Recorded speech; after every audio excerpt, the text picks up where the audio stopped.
the overwhelming majority of Puerto Rico is completely alienated from the political structure. Colonialism is really strong and alive in Puerto Rico. And the politicians have taken full advantage of that. We have a debt of $74 billion caused primarily by the system and the political structure that exists in Puerto Rico. So for me, it has been a very devastating experience, primarily because one of the first things that I noticed was gentrification.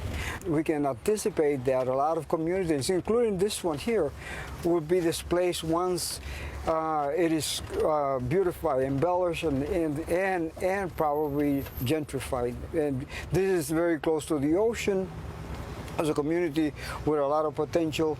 And once they can wipe out the residents, then they can do whatever they feel like doing here. But we can see it in Ponce de Leon with Ciudadela, where we can see the buildings, where we can see the condominiums, we can see it by Ocean Park, we can see every part of Puerto Rico along the ocean. We can see gentrification taking place.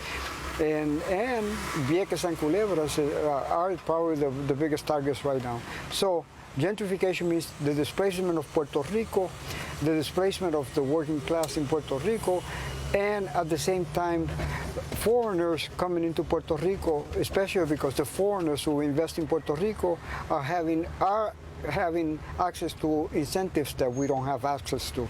So if I buy a house tomorrow, I will have to pay taxes on my house, but if a multimillionaire buys a condominium for $1.5 million or $2 million, he will not have to pay any taxes for 25 or 30 years. So that's the difference in terms of advantages and disadvantages. And that's what the Puerto Rico that I have found, a Puerto Rico with a very high unemployment rate, and a Puerto Rican that seems to be in a desperate state, especially after the hurricane.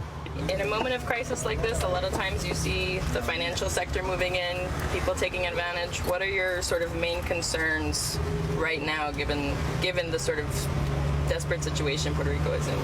Well, the financial institutions are going to move in. You know, they will invest, they will buy out because the property is real cheap right now. A lot of Puerto Ricans are moving out. I am surprised at the number of Puerto Ricans that are moving out of Puerto Rico still.